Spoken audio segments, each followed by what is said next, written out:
जल नीतानि पादघाचमन्यानि हसनानि अमृताचमन्यानि समर्पयामि ॐ वासं कोशि दिव्यं नमः इदं स्नानं समर्पयामि चंदन सिंदूर लगाओ ओम सुंदरम शोभनम रक्त सौभाग्य सुखवर्धनम शुभदम कामदम सर्वा सिंदूरम प्रतिवृतम इदं सिंदूरम चंदन समर्पयामि मासं कोशि विजयी नमः इदं सिंदूरम चंदनं समर्पयामि इदं पीतवस्त्र इदं रक्तपीतवस्त्र कपिसूत्रं मासं कोशि विजयी नमः इदं ससिंगार समर्पयामि इदं ससिंगार समर्पयामि ॐ मासं कोशि विजये नमः ससिंगार समर्पयामि ॐ चढ़ाओ इदं पुष्पं समर्पयामि ॐ मासं कोशि विजये नमः फूलिदं पुष्पं फूलिदं पुष्पं समर्पयामि फूलिदं पुष्पं समर्पयामि ॐ मासं कोशि विजये नमः फूलिदं पुष्पं समर्पयामि ॐ मासं कोशि विजये नमः इदं पुष्पं समर्पयामि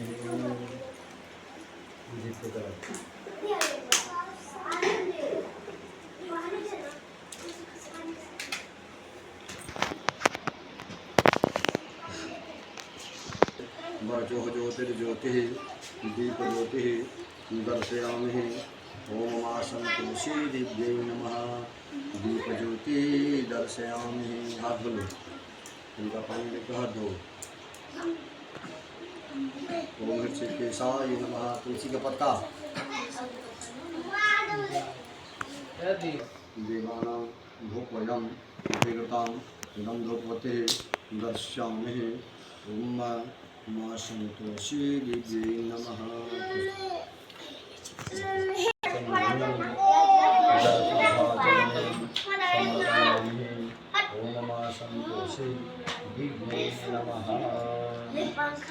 जल इदं नैवेद्यानि समर्पयामि ॐ मासं तुलसी दिव्यै नमः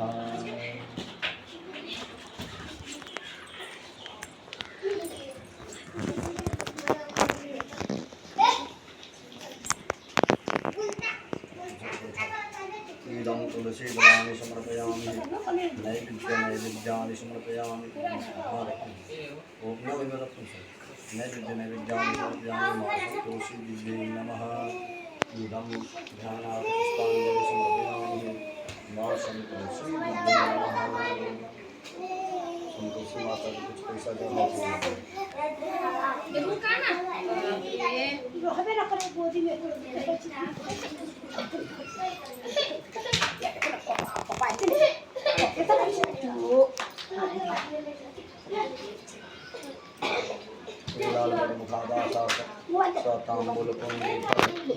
दक्षिणा समर्पयामि लाल बबू खावा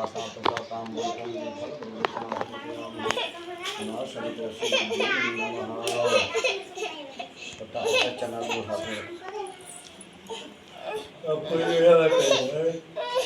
सब शांतों के बाद अब कथा शुरू करोगे तो बोले कि ना कथा के जयकार लास्ट में बोले तो सच बात तो साला ना हाथ में रखे आजा आजा आजा दे दो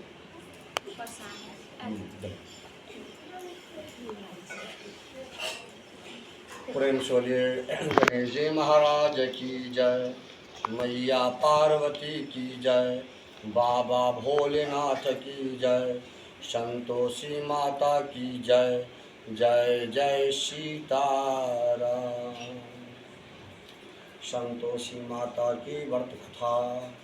कंचनपुर नगर में एक बुढ़िया रहती थी। उस बुढ़िया के 7 बेटे थे। सभी का विवाह हो चुका था। 6 बड़े बेटे तो काम काज करते थे, लेकिन 7वां बेटा भी कोई काम नहीं करता था। सुबह उठकर स्नान से निवृत्त होकर 6 बेटे रसोई में बैठकर भोजन करते, फिर अपने अपने काम पर चले जाते थे। बुढ़िया उन बेटों को अपने हाथ से खीर पूरी हलवा आदि बढ़िया बढ़िया व्यंजन बनाकर खिलाती थी। सातवां बेटा खूब धूप निकलने पर बिस्तर से उठता था, फिर स्नान करके भोजन के लिए रसोई घर में जाता था। बुढ़िया दूसरे बेटों का बचा हुआ खाना एक थाल में रखकर उसे दे देती थी। सातवां बेटा उसी को भोजन कर खूब खुश होकर खा लेता था। भोजन करके वह घर से निकल जाता, अपने दोस्तों के साथ घूमता फिरता। इस तरह मौज मस्ती से दिन व्यतीत हो रहे थे। उसकी पत्नी बार बार उसे कोई काम धंधा करने के लिए कहती थी, लेकिन हंसकर वह कहता था, अरे तुम बार बार क्यों काम करने के लिए कहती हो? कितने मज़े से दिन गुजर रहे हैं, माँ कितनी बढ़िया बढ़िया व्यंजन बनाकर खिलाती है। तब उसकी पत्नी क्रोधित होकर कहती, माँ तुम्हें बढ़िया बढ़िया व्यंजन बनाकर नहीं खिलाती, बल्कि सब भाइयों का झूठा भोजन कराती है। यदि तुम्हें मेरी बात पर विश्वास न हो तो किसी दिन छिप कर स्वयं अपनी आँखों से देख लेना। अपनी पत्नी की बात पर उसे यकीन न था, लेकिन कई दिनों कहने पर एक दिन उसने इस बात का सच्चाई जानने के लिए निर्णय किया। वह सिर दर्द का बहाना बनाकर एक चादर ओढ़कर रसोई घर में ही सो गया। थोड़ी देर के बाद उसकी माँ ने अपने बेटे को खीर पूरी हलवा आदि बनाकर खिलाए। भोजन के लिए उन्हें लड्डू खाने के लिए दिए। भोजन करके वे 6 भाई काम पर चले गए।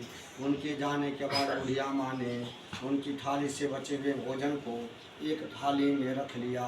बचे हुए लड्डुओं को टोकरों के एकत्रित करके दोबारा से एक लड्डू बनाया।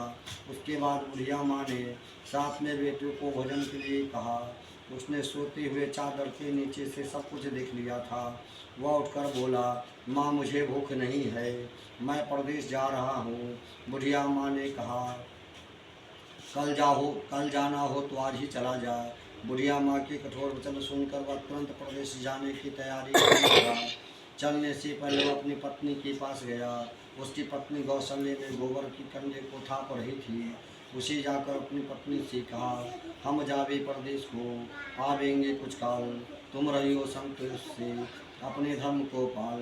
अपने पति के वचन सुनकर वह गंभीर स्वर में बोली, दो निशानी आपने देख धरो मैं धीर, सुधीमती हमारी बिसरी रखियो मन गंभीर। अपनी पत्नी के वचन सुनकर वह बोला, मेरे पास निशानी के लिए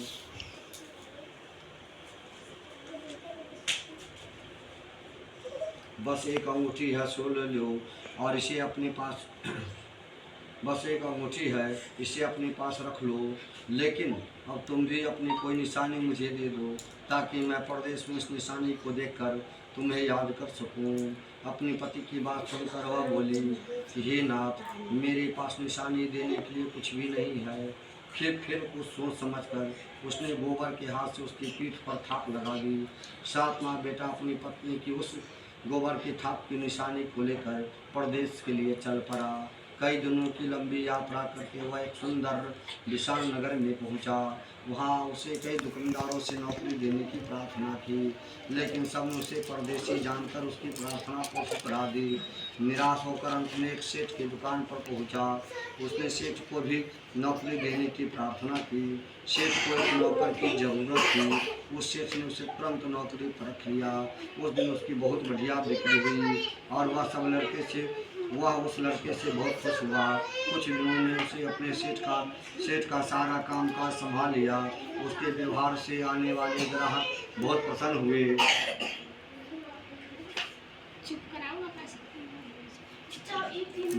हुए। सेठ का व्यवसाय तेजी से चलने लगा। उसने अपनी मेहनत और ईमानदारी को देखकर उसे अपना हिस्सेदार बना